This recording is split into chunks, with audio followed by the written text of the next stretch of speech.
Mám na vás upřímnou otázku. Jste připraveni na epickou novou hru šachů, kde opět hrajeme za bílé? Je to skoro jako prokletí, dámy a pánové, protože furt hrajeme za bílé.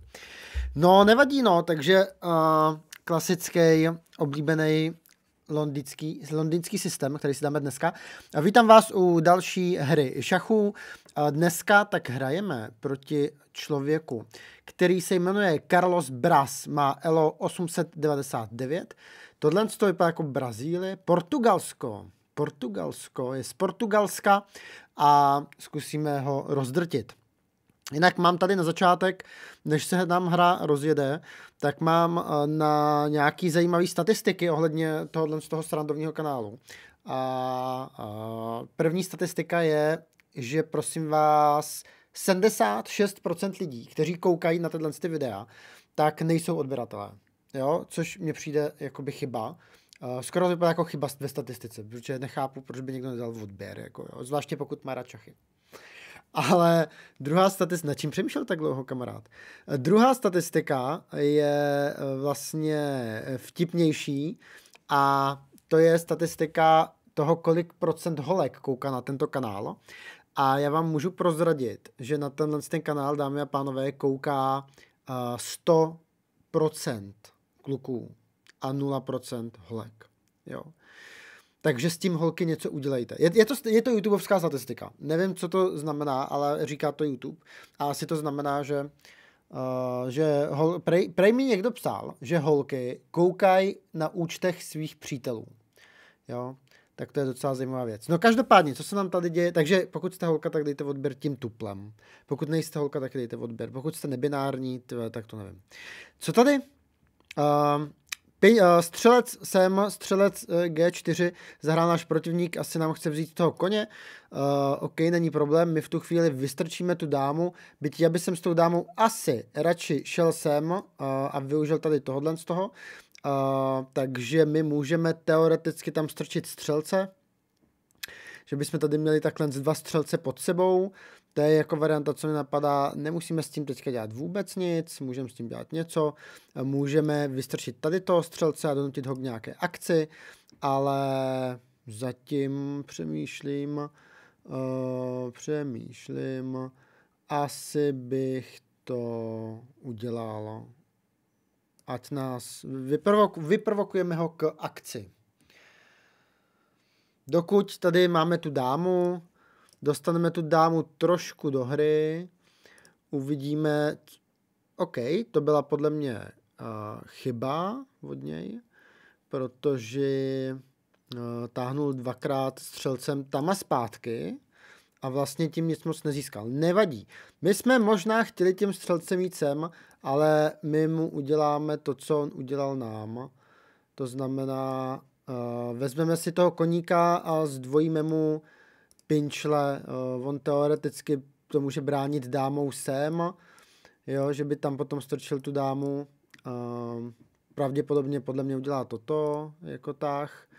Možná půjde tou dámou sem. No, nás čeká rošáda. Jasný. OK. Přemýšlím, jestli do toho jít teďka, nebo až za chvilku. Hele, my jakoby nespěcháme nikam. A my musíme rozhodně vyjet s tím koníkem, se kterým můžeme vyjet buď sem, nebo sem. Já s tím koníkem pojedu sem, abych když tak mohl vyjet sem s pinčlem, sem případně s dámou, abych to měl otevřený. My uděláme rošádu na této straně, takže mi nevadí, když budeme hrát na této straně šachovnice. Takže já jedu s koníkem sem.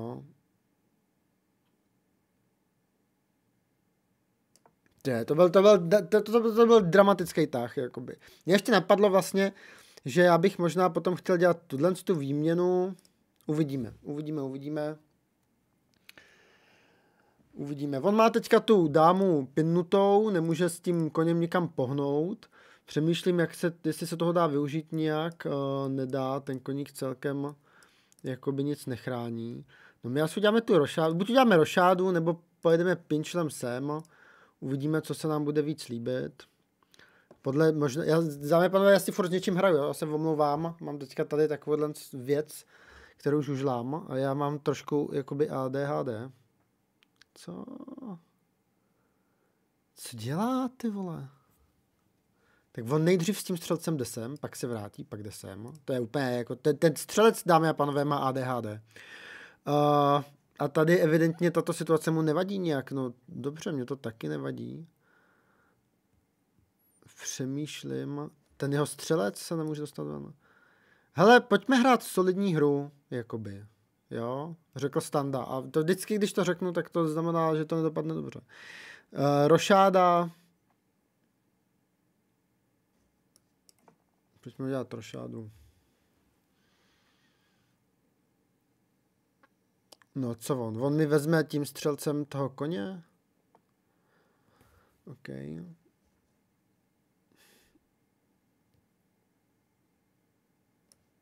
Tak tady toto je take, no jasně, to je take. No a my asi dostavíme tady pyramidku, předpokládám. Přemýšlím, co on nám může, nic nám nemůže v zásadě. Ten kůň sem nemůže, tady má toho střelce. Co s tím střelcem on tady jako plánuje? Ten střelec má tuto diagonálu, na to bychom neměli jako zapomínat. A přemýšlím, OK, teďka on s tím střelcem může, tady nemůže. Tady může teoreticky. Co když on půjde s tím střelcem, co když půjde s tím střelcem sem? My mu ho vezmeme, boom. Takže by možná bylo dobrý mít tu dámu tady, aby ta dáma mohla jít sem. Poté, co uděláme výměnu těch. To je jedna varianta, která se mi docela líbí. Varianta je taky vlastně... Přemýšlím, jestli tady nejde zahrát nějaká taktika. Potom ten koník by mohl jít sem, jo, ale zatím ne. Pojďme tou dámou sem.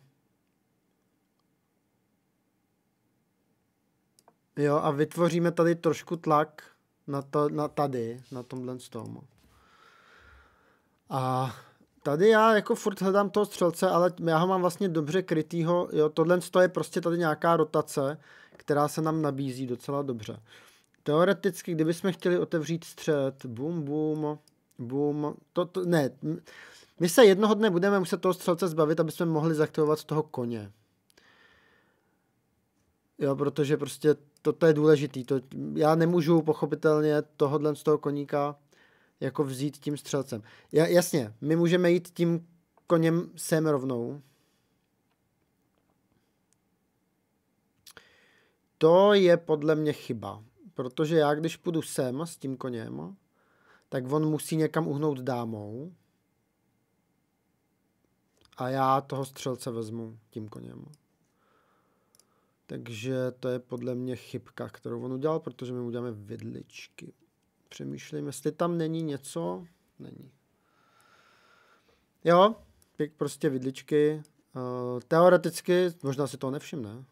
To by byla sranda, kdyby si toho nevšiml. On s tou dámou může jít sem, udělat výměnu dám, ale to by nám jenom otevřelo věž. Případně toho koně, podle toho, co si vyberu. OK. Takže tu výměnu bude muset udělat my. Ne, nebudeme. Tyhle, to mě napadlo. OK. Hele, já mu vezmu toho střelce. On mě vezme toho koně tou dámou. A já mu vezmu tady toho pinčla. A ta jeho dáma co tady? Jako? Ta jeho dáma mi může vzít toho koně. Ty vole. Já bych mu pak mohl vzít tu věž. Ten kůň se může schovat sem. A počkej, ta dáma tady nemůže, protože to mám toho koně. Jo, ten tam nebude, ty vole. Ale já se můžu s tím koníkem schovat. Třeba sem. Pojďme do toho.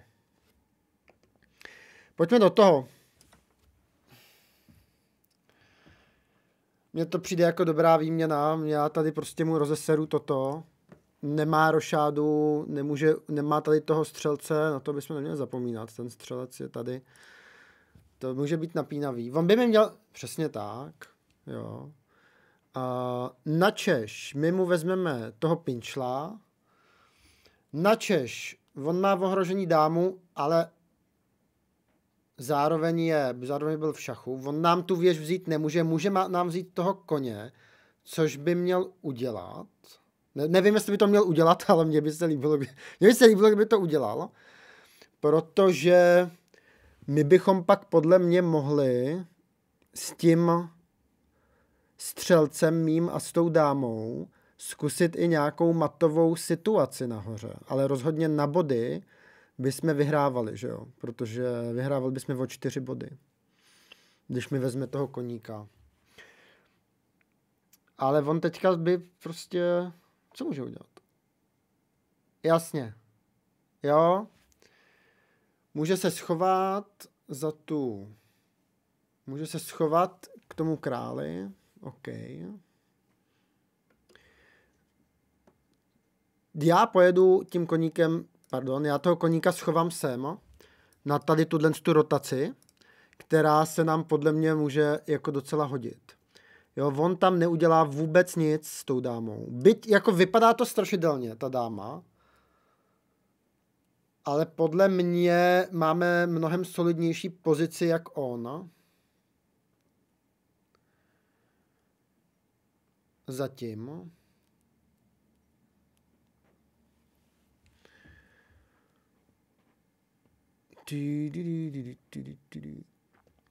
Co mě napadá?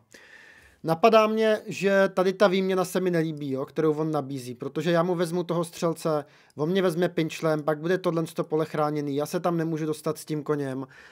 Nic moc zajímavého, jo. Mimo to, on si udělá rošadu na tu stranu a to by jsme přišli o tu poziční výhodu. Ale co mě napadá, je dát mu šach. On ten šach bude muset bránit tím, že tam buď pošle tu věž, v tu chvíli my mu dáme šach tady a on se bude muset posunout sem, my mu vezmeme věž a on bude moct nás zaseknout, nebude, podle mě. Buď se bude muset vrátit, nebude. Jo, takže já mu vlastně teďka mu seberu právo na to udělat rošádu. Může tam mít tím koníkem, to může udělat. A my bychom potom šli asi tím střelcem sem. No, uvidíme. Já mu teďka dám rozhodně šach. Koukám, jestli tam nic není, poslední kontrola. Snad ne, ty vole. Když tam strčí tu věž, tak je to super. Když pohne králem, je to super. Když tam dá toho koně, tak už to tak super není. Ale pořád je to varianta.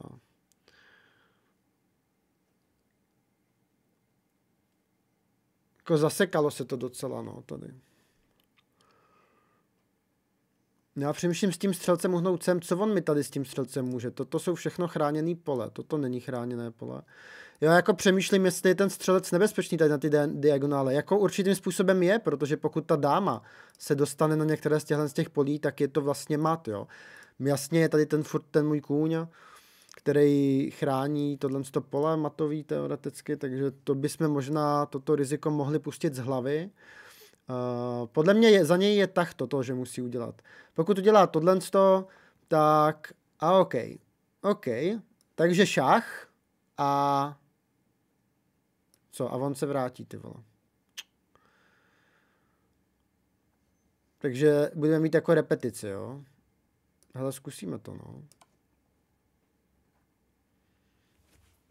On se vrátí s tou věží, že? No, jasně. OK. Takže to nevyšlo, ten plán. Sakra. No, my rozhodně chceme ale být tady, jako. Takže ať se tam vrátí s tou věží. Tak. A co teď? Teďka... Já tam jdu do útoku prostě. Vezmu ho on mě vezme, to je to, co nechceme, vezmu ho, půjdu tady, on mě vezme, já ho vezmu. Jo. To je podle mě ta cesta. Kůň, střelec, střelec a potom, když tak, střelec, on udělá rošádu, tu dámu, přemýšlím, jestli tu dámu nemůžeme zablokovat nějak. Nemůžeme, tady má dost polí. Tady má dost polí, kam to. No nebo ještě můžeme s tím střelcem teda uhnout. On udělá rošádu. On nemůže udělat rošádu, dokud je ta věž tady. Pojďme zkusit udělat tu výměnu na téhle straně. A vyměnit střelce za koně. Není to ideální. Neměl by se měnit střelec, má, jako třeba pro mě má střelec větší hodnotu jak kůň. Ale pokud mu přitom rozesereme tady tohle, jasně. Takže koně vezmu, on mi vezme koně a já vezmu věž. Ne. Já on mi vezme střelce. Ne? Pokud se nepletu.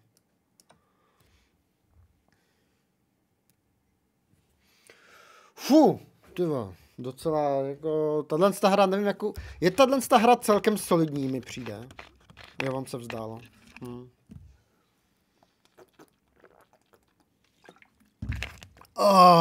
Tak nice, tyhle, trošku jsem měl spocený zadek teda.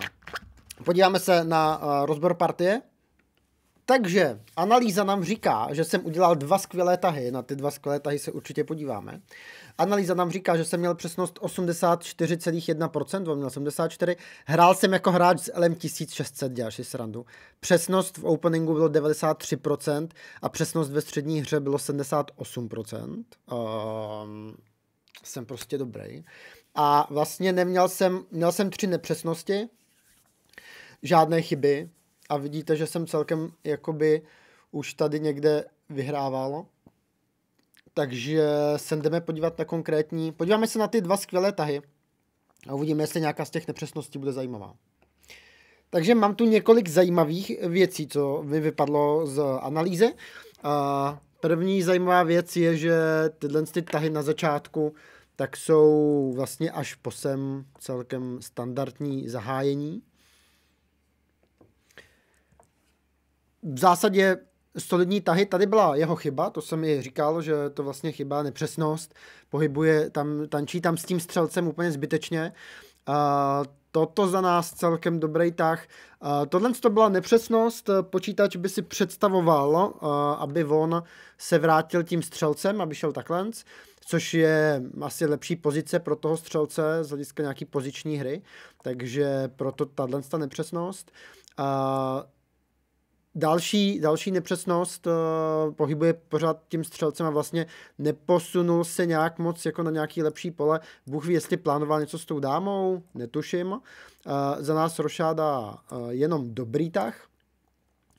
Vzali jsme mu to v zásadě jako podsaď v pohodě. Tady přichází naše nepřesnost. Počítač by si představoval, aby jsme se vrátili do hry a získali tempo tím, že bychom tím koněm šli sem a vlastně mu zaútočili na tu dámu.